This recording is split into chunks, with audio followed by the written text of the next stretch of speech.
that really just took over 49ers Twitter. Today, we're going to be talking about something similar but different.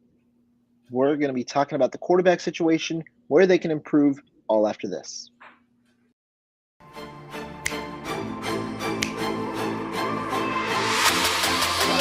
Let's go get him.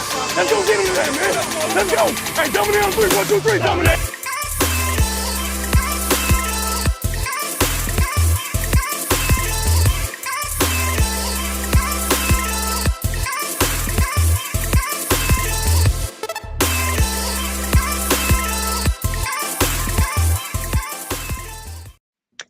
What's going on, everybody? Welcome back to the channel, and we've got a fun one today. As always, it's Friday, which means we've got Jack on the channel. How you doing, my man? I'm good. How you doing, Rohan? I'm doing good, and it's a good way to wrap up the week. I mean, every week in a way with the 49ers is something new, and this time, well, we got a video from Trey Lance throwing to Patrick Mahomes. Uh, just a little video, one throw, but it shook the world. It was to throw her around the world. It was a thing of beauty. It was magnificent. A nice tight spiral. Who would have thought the third pick in the NFL draft in 2021, who plays quarterback, would be able to throw a spiral? It's amazing. Yeah, we'll get to all of that kind of drama in a little bit. But Jack, I wanted to do today's show based on a little bit of a different instance that we really haven't talked about too much. A lot of people, when we talk about the quarterback situation, it's Trey Lance versus Brock Purdy versus Sam Darnold, trying to figure out who's going to be the guy, delving into each of the players. But one thing we haven't really talked about, let's break down each of the quarterbacks individually. Where can they improve specifically in 2023? I'm curious to hear what you have to say. We'll start with the incumbent, I'll say, in Brock Purdy. Let's say he's healthy, maybe not by week one, but he's healthy and he ends up starting for the 49ers at some point this season. Where do you see that he could improve this year? With Purdy, it comes down to a need to there's some footwork things that he needs to clean up. And I think if he can clean up the footwork, it's going to help out with his timing. He looked like he had some, he was on time quite a bit. He throws with good anticipation, but that can still be improved. I think you look at where he was last season, and I think you look at how well he played, and it's hard to imagine that the fact that he took half the snaps of every other quarterback in the 49ers locker room last year during training camp. He was to every 4 snaps for Trey Lance, he was getting 2. For every 4 snaps for Nate Sudfeld, Brock Purdy was getting 2. So he was taking a lot less reps. So he was getting fewer snaps with guys like Brandon Ayuk and Deebo Samuel and so on. So I think you look at him coming into year 2, and it's really about cleaning up his footwork, getting his reads down, understanding the offense a little bit better. The better he's able to process it, the faster the offense is going to go. And we already saw them in the numbers that they can put up as it is. Yeah, I think that those are good topics. Another thing I'll say, you're right. I think that there are certain aspects that I like of his game. I'll start with that there. First of all, the aggressiveness, the willingness to throw downfield, even if he doesn't necessarily have the requisite arm strength, understanding that he can operate within the confines of what his kind of skill set dictates, but he also has the willingness to throw the ball downfield when the throw is there. One thing I will say is likely decision making. I think that there were a lot of people won't focus towards him, but I think that there were a couple of a good amount of turnover worthy throws that Purdy had thrown, especially in certain kind of spurts towards the end of the year that he had thrown where it didn't end up being a turnover. And obviously you have I think it was 13-2 a touchdown interception ratio or something along the lines of that over the regular season. I think that there's a little bit of a decision making that it could improve, and kind of some different throws where you have the window of opportunity, you've got to let it rip, especially in between that second and third level of the defense. Some throws like that, but I think for the most part, that's kind of where I'm looking forward to. Can he continue to operate well within this system? Because if he can, we saw already how Brock Purdy worked last year. 49ers were averaging over 30 points per game when he was the starter. And this is a guy who hadn't had, like you said, much practice reps. He hadn't practiced with the team, with the guys that he was playing with that much at all. And when you talk about Brock Purdy as well, he's a 7th round rookie last year. And so the experience should help him improve. But those are the kind of the elements I'm looking forward to as well. Yeah, I agree. And, you have Jesus in the comment section saying Purdy needs to work on a stronger arm if possible. And, he's coming back from this UCL. And according to the doctors that I've heard, and I know doctors that I've heard on other YouTube channels as well, there's a possibility that based on the focus that's going to be going into rebuilding the UCL and rebuilding, through that rehab process, that his arm could come back a little bit better than it was going into it, just because of the amount of focus he's going to have to put on that area of his body. So, that being said, I think that you watch Brock Purdy play, and he shows the ability to hit throws in every area of the field that Kyle Shanahan asks of his quarterbacks. I think so too. I think so too. And that was kind of like the big calling card, right? Purdy might not have the most elite traits necessarily, but his accuracy was pretty solid. You look at the numbers itself, and again, there are opportunities where he could have taken a little more, but the accuracy itself was pretty solid, and he was willing to hit at all three areas of the field, and he completed passes at a fairly high rate, which allowed the offense to execute. I think that's important as well. Yeah, and I know I get the traits argument, and you're not saying you're arguing with me, but I get the thought that the traits aren't there, and I'd push back on that a little bit. His traits were good enough to get the 49ers the ability to put up over 30 points a game, which is something that they haven't done since the days of Steve Young. So elite traits, not elite traits. The 49ers offense was humming along as one of the best in the NFL over the 8 weeks that Brock Purdy was in the starting lineup. So that's fine. I shouldn't say 8 weeks that he was in the starting lineup. I would say 8 weeks that he was, once he got pushed in, going back to the Miami game, because I'm not going to count the Philadelphia game because that was a little bit different. Fair. And the one thing that I will say as well, and I'll loop this into traits, and the one part that a lot of people don't talk about up until this offseason, where we saw an article come out, the cognitive element of Brock Purdy. That's one of his, if not the strongest aspect of his, in that he's one of the smartest quarterbacks. He was the smartest in his class, and he's a smart quarterback that has the ability to process well. And once again, there were certain flaws that were seen on his rookie tape where he's got to improve. But understandably, it's his rookie tape. With experience, you do expect that with his set of skills, especially in the cognitive element, that he'd be able to improve in his processing, which likely leads to an improvement in decision making. I think that once those things come together as well, with more reps, unfortunately, he might.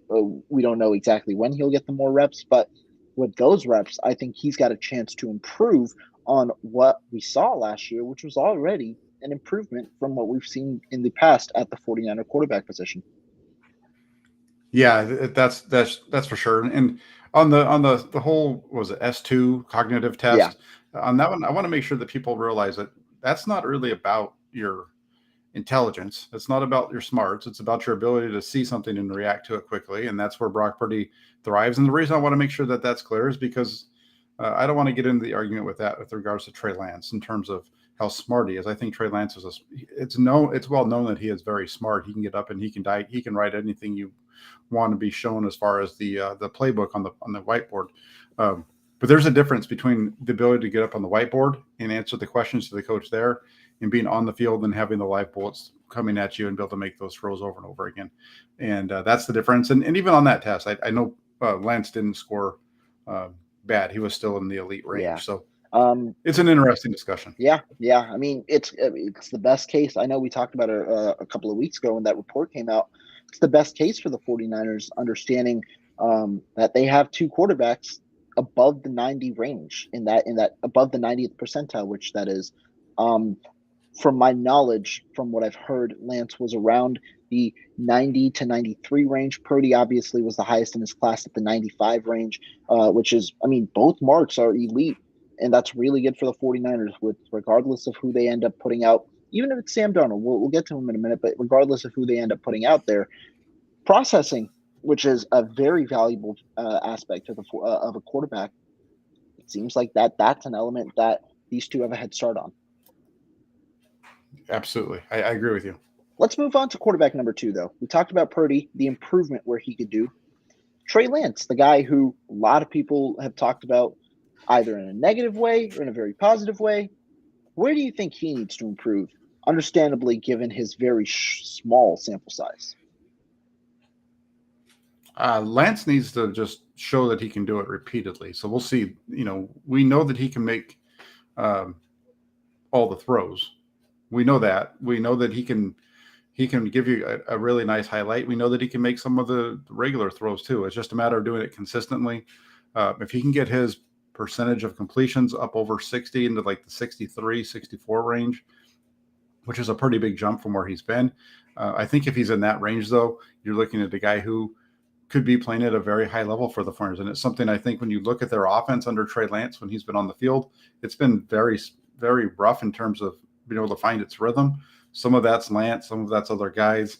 But if he can be more consistent on his own, I think that's going to help the rest of the offense be more consistent as well and be able to put more points up on the board.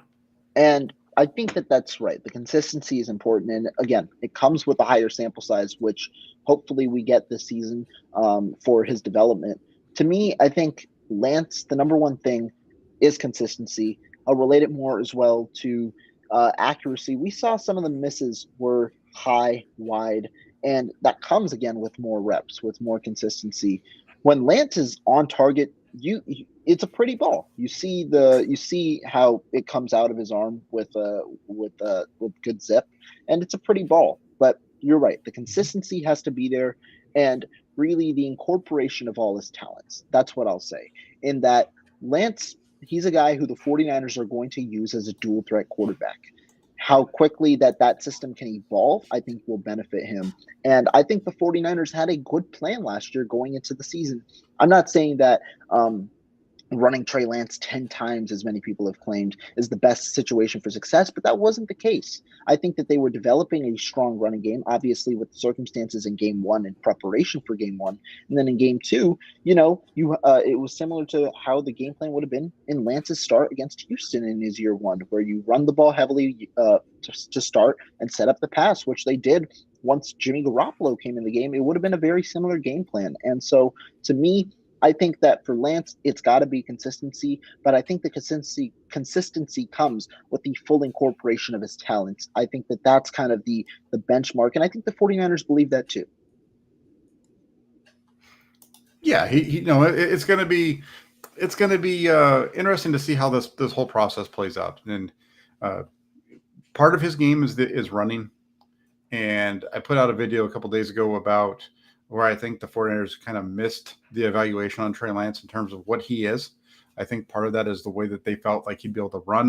Correct. I think the 49ers thought they were getting more of a guy who would be able to run like the designed runs, and that's been a little bit of a struggle. And I see a lot of people who are like, "Hey, you gotta get away from the designed runs and let him scramble."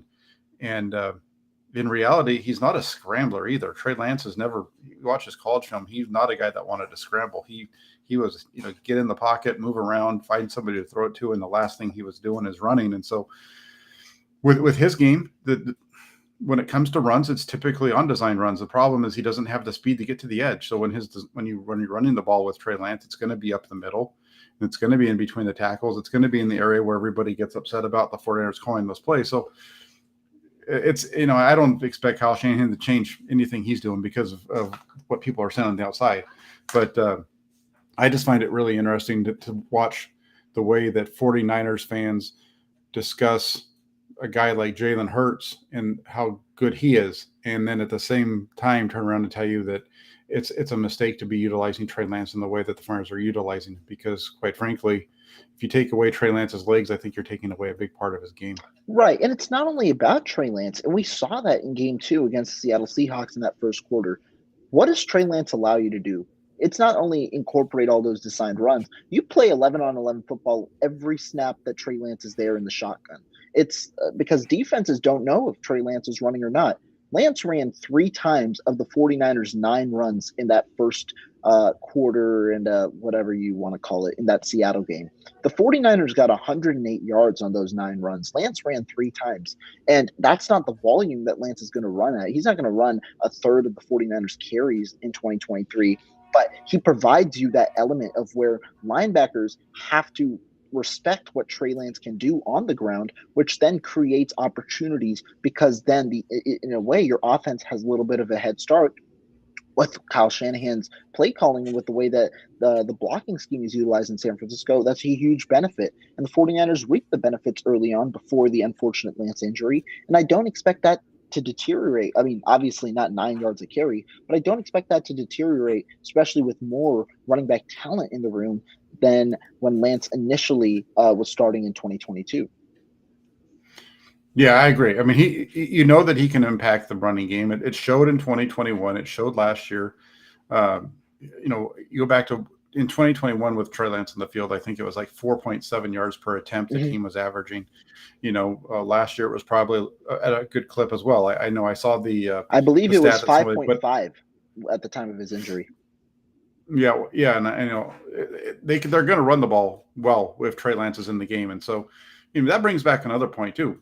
And this isn't. I'm saying this towards 49er fans. Now, are you going to be okay with a team that's going to pound the ball, or are you expecting the ball to be sailing through the air, you know, like crazy? Because when you look at the way that the 49ers played with Trey Lance, that's not, you know, they're going to run the ball. They're going to be run heavy. And so are you okay with that? Because if you are, then that's fine. And I agree with you. And I think I'm fine with moving the ball on the ground. I'm fine with, I know there's some people that want to just have the big shot play in the passing game.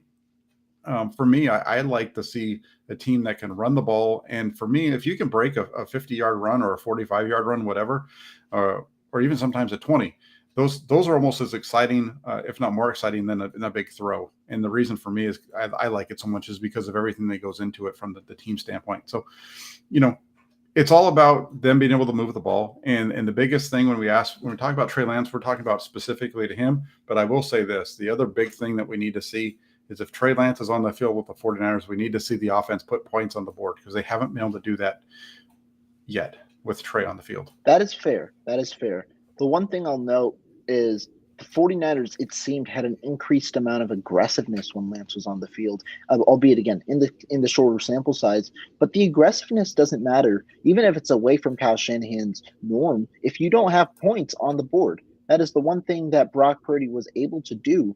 And I'm not trying to, say one thing or another against each guy because, I mean, I have high belief in both of the quarterbacks. But Brock Purdy put up 30-plus points on the board. Trey Lance, when he was on the field, the points weren't nearly as high. And again, I think in 2023, with a clean slate, with obviously eliminating such a short sample size, I do expect Lance's the numbers, if Lance were to be the quarterback, to improve offensively in terms of the amount of points scored. I do expect that, but you are right. That is something that you do expect now, especially with an offense of this caliber.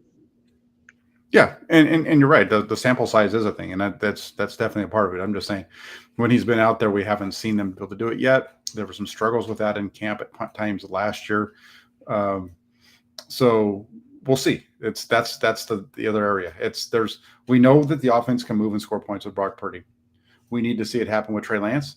And like everybody said during the season last year, maybe the answer is because Trey Lance would be playing with George Kittle more, most likely, and Christian McCaffrey.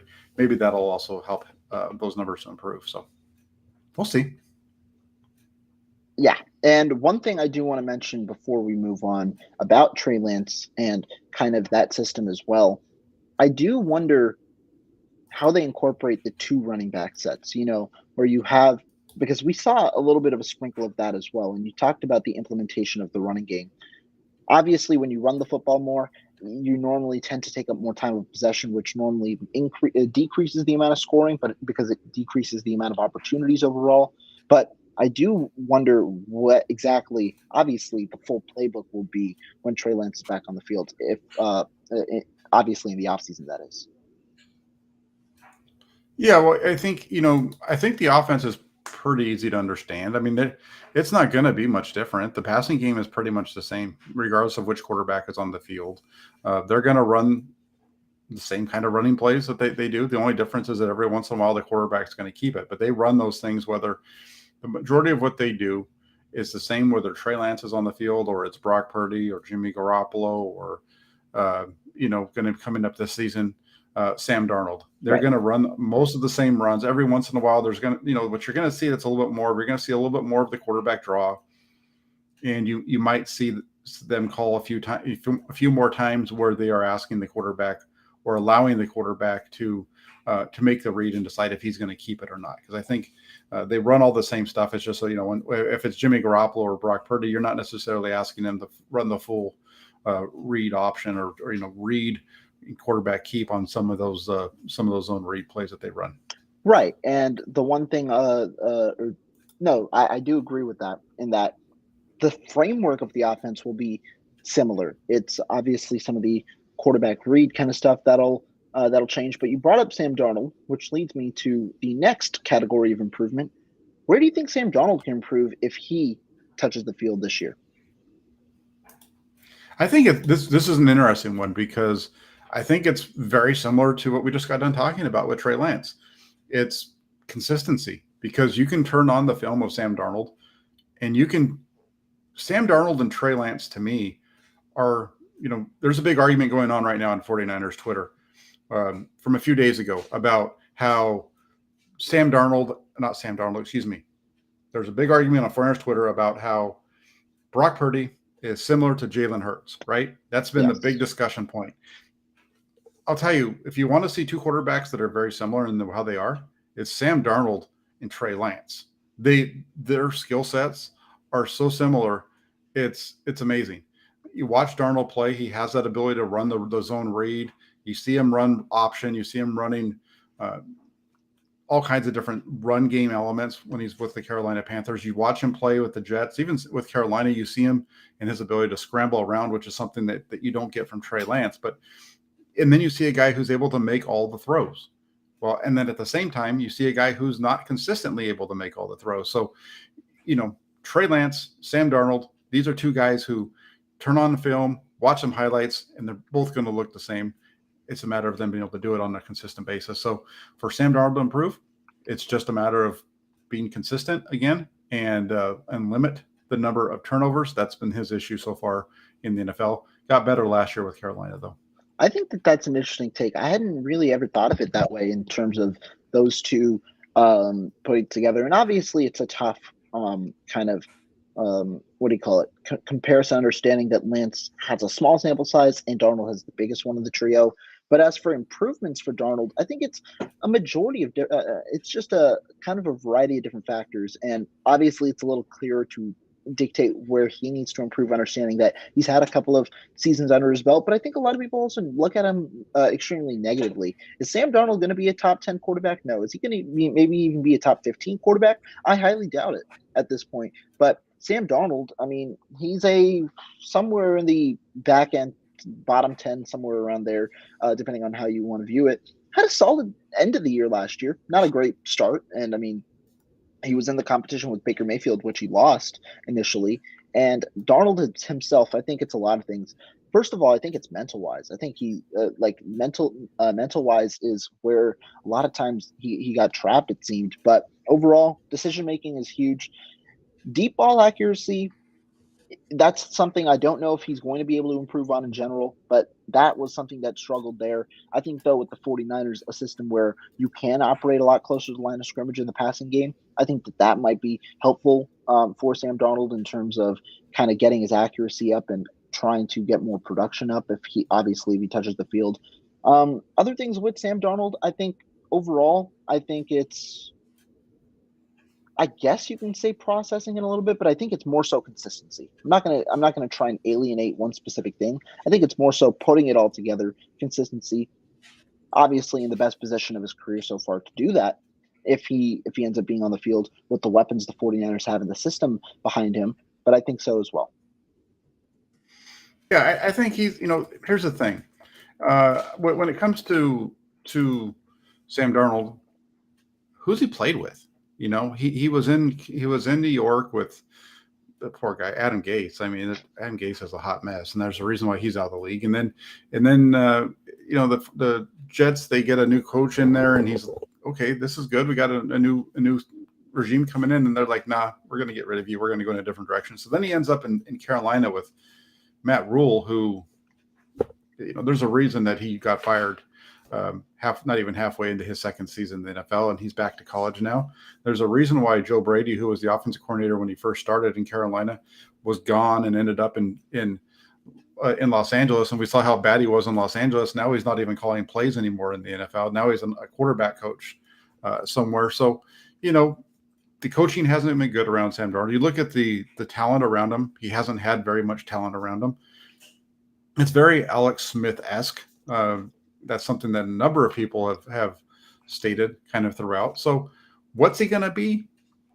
We're going to find out. I put this out there on about a month ago or whatever, kind of just saying, hey, what would Sam Darnold have looked like if he was playing with Christian McCaffrey and George Kittle?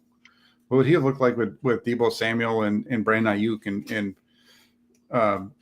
having a guy like Kyle Shanahan calling the plays, Mm-hmm. And so we'll see. The numbers are very similar between Darnold and Smith at this point in their career, and it's going to be fascinating to watch what happens in San Francisco. I would not be shocked to see him come in and surprise people and maybe even be better than number 2 at some point in the season. Yeah, I mean, we'll definitely see. And the good thing is, we're going to get an opportunity to watch at least 2 of these guys, being Trey Lance and Sam Darnold, of course. We're going to get the opportunity to see them because Trey Lance, well, first of all, he's going to be healthy by OTAs.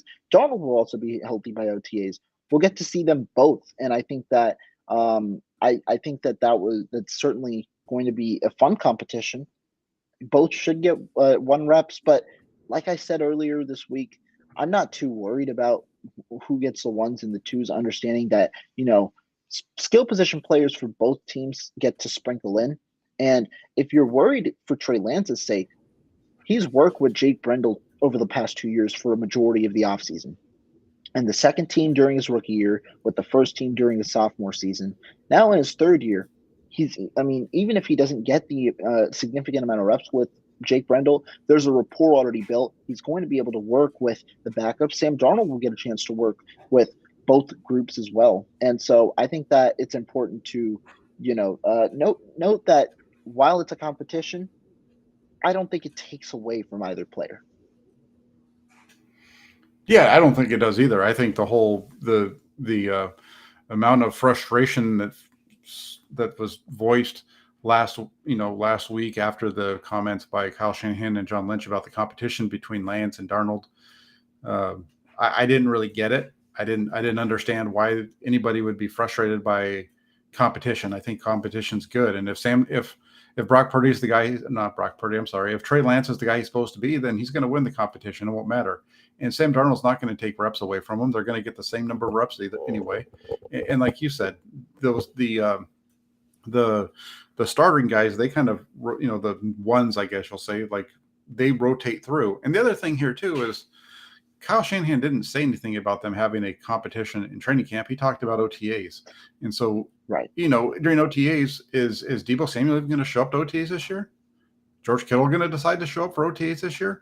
How about some of these other guys? Because I remember, I know that Deebo Samuel wasn't around, and Deebo Samuel didn't take a snap until at some point in training camp. Yeah.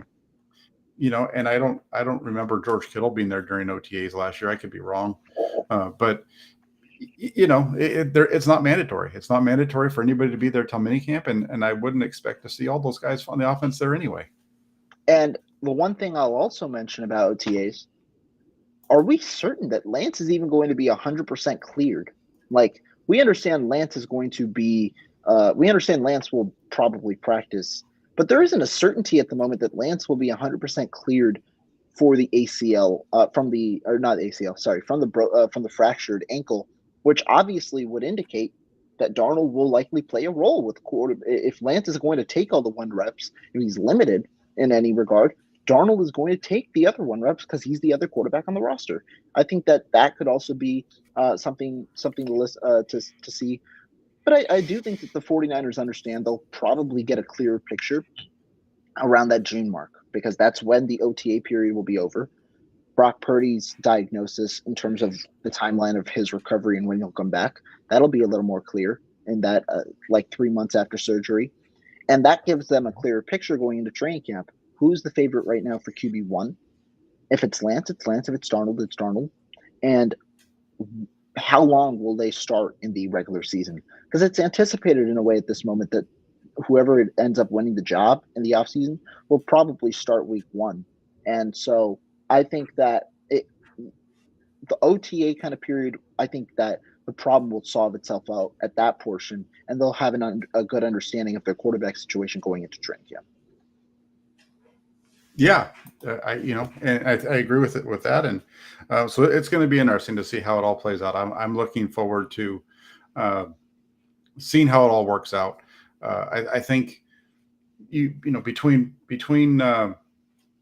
Purdy, not Purdy again. I got Purdy on my mic because I had something I wanted to say about Brock Purdy, but between Lance and Darnold, it's going to be a fun competition. And then Purdy, and what I was going to say about Brock Purdy is we'll see where he is sometime around the 2nd of June, somewhere between the 2nd and the 9th, I think. They said John Lynch was specific. He said 12 weeks, which would be June 2nd. So we'll get an idea, I think, at that point as far as his availability. And I made the prediction on my own channel on a show that I did by myself yesterday that I think Brock Purdy will be back around like August. I would say probably August 10th to 14th is the date. Got it. So a little bit, it's that's kind of in that range. By back, it's in between. 100% cleared or back in practice? Well, he's gonna be 100% cleared before they let him practice. Okay. So I think he's cleared. He's on the practice field, actually going through practice. Probably around like the 10th to 14th. That's in between 5 and 6 months. And we don't have a lot of details on, not a lot of data when it comes to quarterbacks in this situation. The only other one was Nick Mullins. Yeah, Mullins, and Mullins was at 5 months. So we'll see where it all pans out. But I do think that Purdy's going to be back before week one, but it'll be fun to watch. I think it'll be interesting. I'm a little more hesitant than you. I don't know if he'll return to 100% health at the 5 to 6 month mark. I still think that there will be a little more time that'll be required. But again, that's something that'll solve itself out in June. Emiliano here has an interesting comment. He talked about how he agrees with your sentiment about the similarities between Sam Darnold and Trey Lance. Do you see similarities with Brock Purdy as well, or do you specifically think it's more so with Trey Lance? I see more so with Trey Lance because of the athleticism and those types of things. From a throwing the ball standpoint, I think he's not going to have the same arm strength necessarily as Trey Lance, but he has the ability to make all those same throws, and his ability to move around is very similar, I think, in terms of to Trey Lance. So, in terms of saying that Darnold's gameplay was closer to preferring Purdy's skill set, I don't know. I don't think it shows bringing in Sam Darnold to me. I don't think it shows one or the other. That's right. I don't think it shows direct, one way or another, whether it's Purdy or Darnold. I think, or Lance. I think it shows that Kyle Shanahan likes quarterbacks that have the ability to move around, to make plays with their legs, and maybe even be able to use them a little bit in the run game. And that's what Sam Darnold brings them. So I don't think he has one specific type of quarterback. People keep trying to pigeonhole him in this thing, and I think that it depends on who you support, right? If you want to try to pigeonhole something, it's okay. Well, I'm a Brock Purdy fan, so I'm going to say that this is what he wants. I'm a Trey Lance fan, so he wants a guy that's going to do this. I don't see it. I think Kyle Shanahan has enough versatility in his offense; he can do whatever works for his quarterbacks. Yeah, I think that's a fair sentiment. Moving kind of forward, I talked about improvements here. I want to also flip it to where have we seen them work well within the system. But before we get to that, my title here, talking about 49ers, Trey Lance working with Patrick Mahomes, huge storyline yesterday, as I alluded to early on. When you when you kind of saw that, was there anything that struck out to you? And if so, what was it? What was that again? I'm sorry. Trey Lance, Patrick Mahomes working out together. Obviously, amazing. Of everything, of all the stuff that came out of yesterday, all the excitement over the throw, this is quite honestly, this is all there is to take out of it, is that Trey Lance is working out with Patrick Mahomes. So that is a very good, I think that's a good thing. If you can work out with a guy that's won the Super Bowl 2 times in the last 4 years, that's a good thing. And there's not a negative that you can put on that. It's positive. Trey Lance has worked out with other NFL quarterbacks in the past when he's working out with the guys that he usually works out with, in terms of Quincy Avery and Coach McAvoy. He's worked out down there with those guys, and I know they work with Jalen Hurts. I know he has spent time with Jalen Hurts in the past. So, the fact that he's now working with Patrick Mahomes, the more people you can work with, the more people you can draw information from, the better. That's why partly, that's good. It's like you and me, right? We do shows together. We do shows with other people. The more people that you're involved with, the better it can be. The more you're going to learn. So I think it's a huge positive for Trey Lance here working with Patrick Mahomes. I agree, and I like the point that you made. The main sentiment isn't the throw, isn't anything about the way he threw one football. Again, if you're trying to break down the mechanics, that's cool. I think it's important though to look at a bigger sample size than one throw. Obviously, one throw in a very chosen video can do something different. Great throw.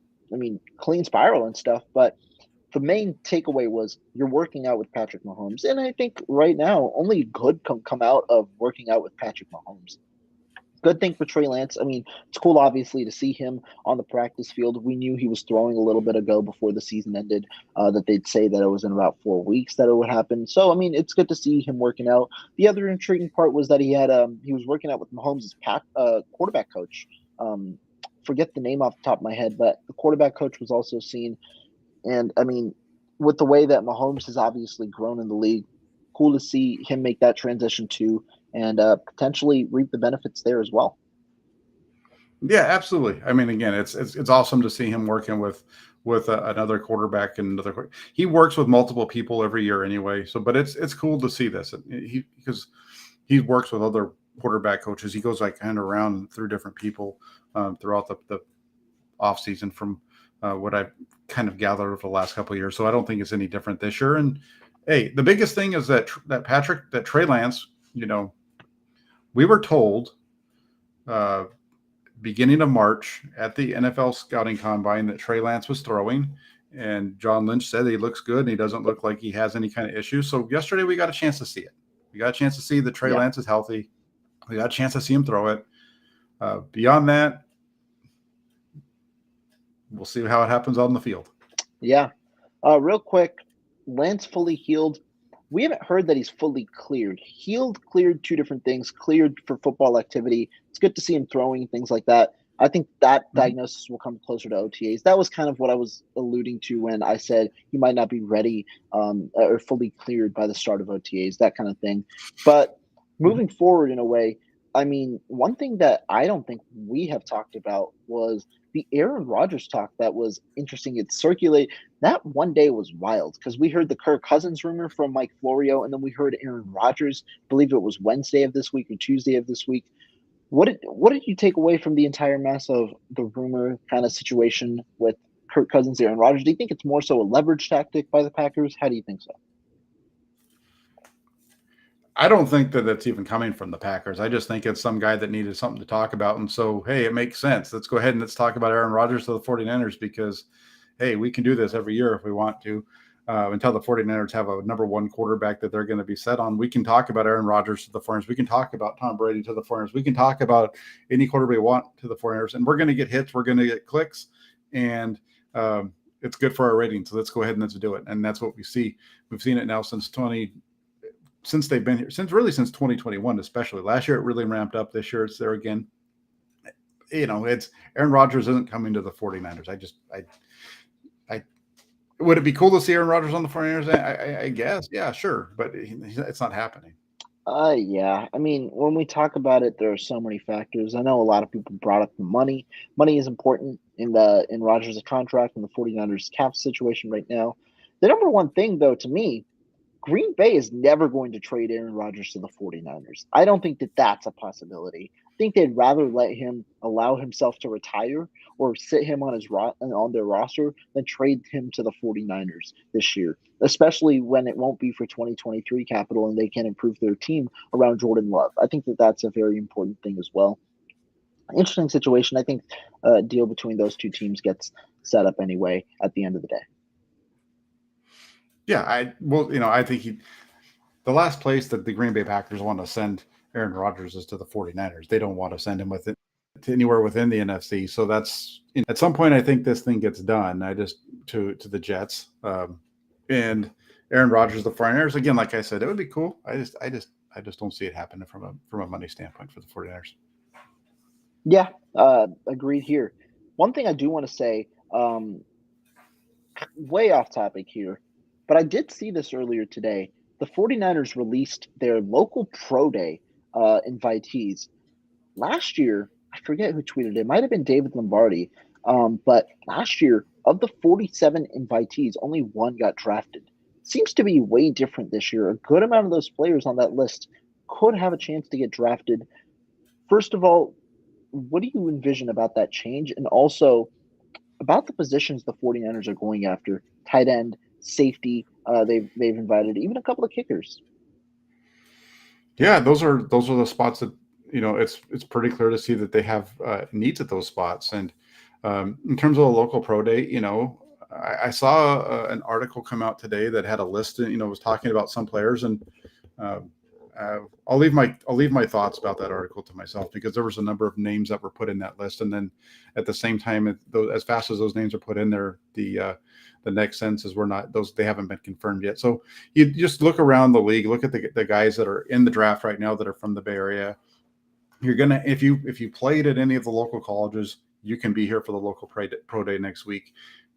If you played at outside of the area but you grew up here, you can come back. You can come and be a part of the local pro day. So that's why you have a guy like Mafi out of UCLA. Wouldn't necessarily be a local guy because UCLA is in Southern California, so it doesn't count for that. But because of the fact that he grew up in San Mateo area, he's able to participate. And I look at this list, and it's going to be a lot of fun. We get to see Jake Haener. That's one of the biggest pieces of the piece of it is we get to see Jake Haener throw, and you get Tanner McKee is going to be there. They both have wide receivers that are likely going to be there as well.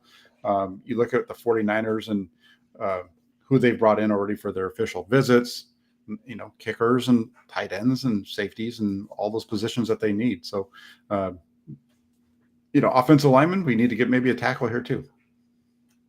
Yeah, I think so too. I think that their 49ers are in a good position. I've come to that conclusion I did my second mock draft yesterday, starting to come to that conclusion. I think they're in a good position where if they choose to target a certain position, there's going to be that position available. If they want to trade up, trade down, certain kind of things. I think that they're in a good position to where they can move up and down.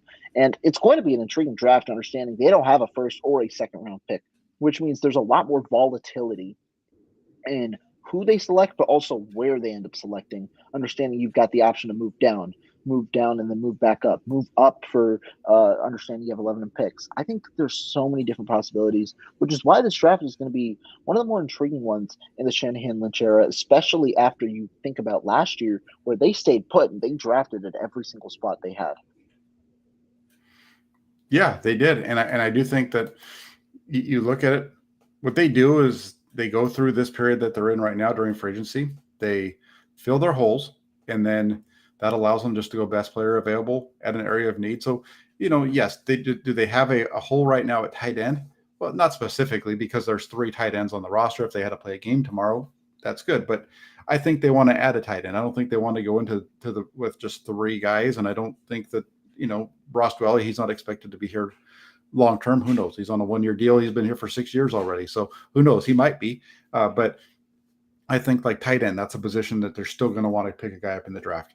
They have a bunch of guys at safety now, but I still think that they're going to want to get a safety in the draft. So there's not one spot the 49ers need to hit, but there are some areas where you could easily point to are bigger needs than others.